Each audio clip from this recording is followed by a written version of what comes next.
Everyone. सो ये motion का second chapter है। सेकंड क्वेश्चन है।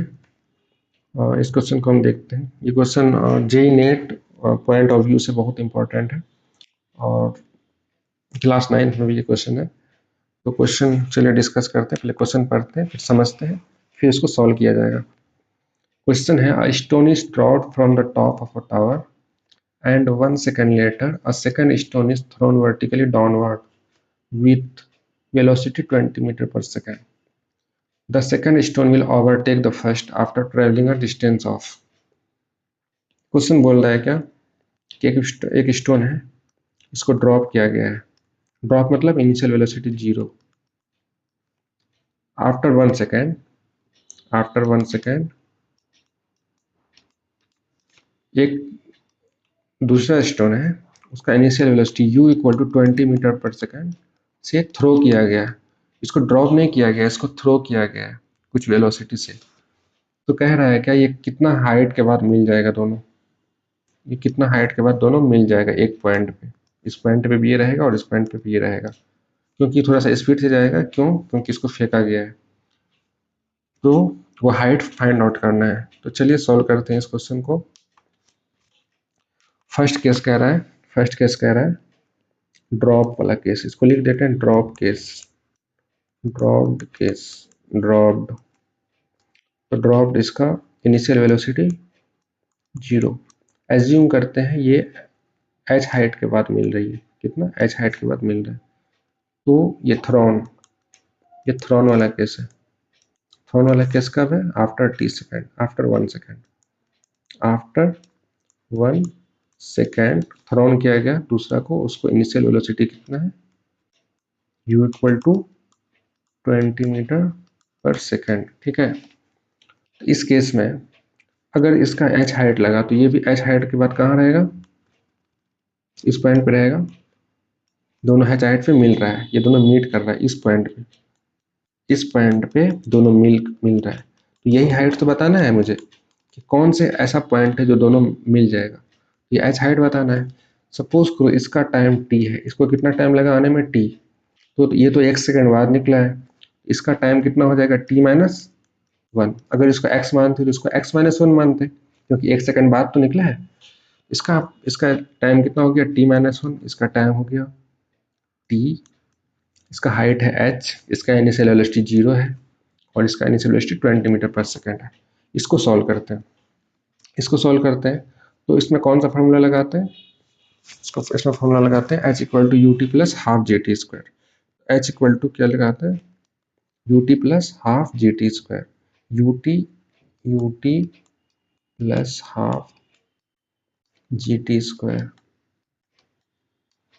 h इक्वल टू u कितना है? 0 into t plus half into g t square. तो h इक्वल टू कितना आया? Half g t square. h equal to half g t square. इसको equation first मान लेते हैं।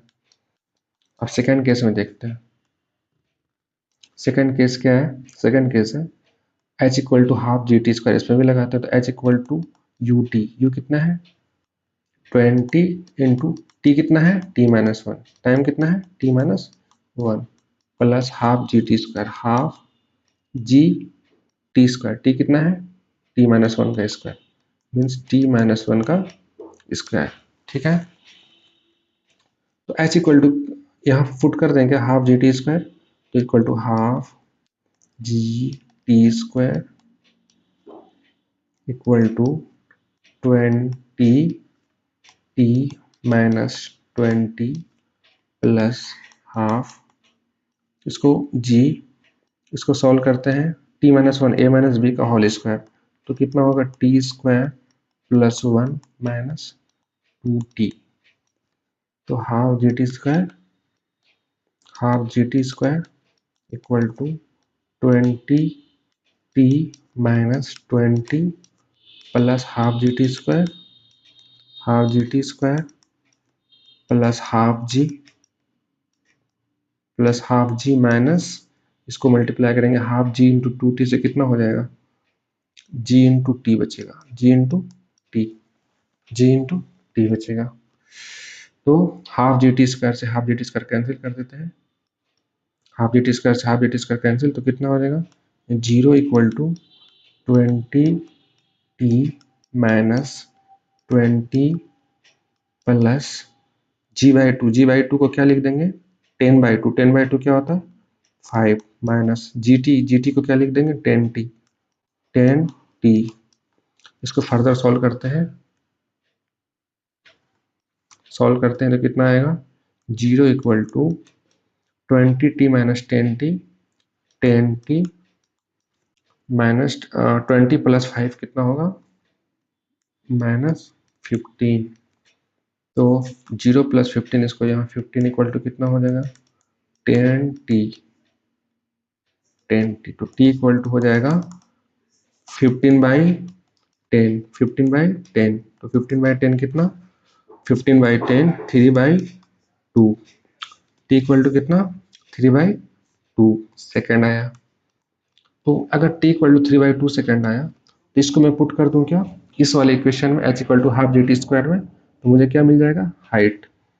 तो h equal to half g t square में put करता हूँ, h equal to half g t square, तो h equal to half g का वैल्यू 10, 3/2 का वैल्यू 3/2 का स्क्वायर, तो हाफ इंटू 10 इंटू 9/4, राइट।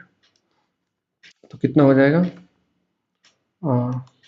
2 5 × 10, 9 5 45, 45/4, तो 45/4 अप्रॉक्स कितना आना चाहिए 4 1 जा 4 और फिर 4 1 जा 4, 11 1 आया तो कितना बचा 1.4 2 जा 8, 2 बचेगा 4 5 जा 11.25 मीटर आना चाहिए आंसर इसका, 11.25 मीटर आना चाहिए।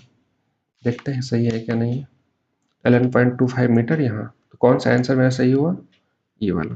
कौन सा आंसर सही हुआ, ये वाला, 11.25 मीटर इज करेक्ट आंसर। उम्मीद करते हैं आपको समझ आया होगा। तो मिलते हैं नेक्स्ट वीडियो में, थैंक यू।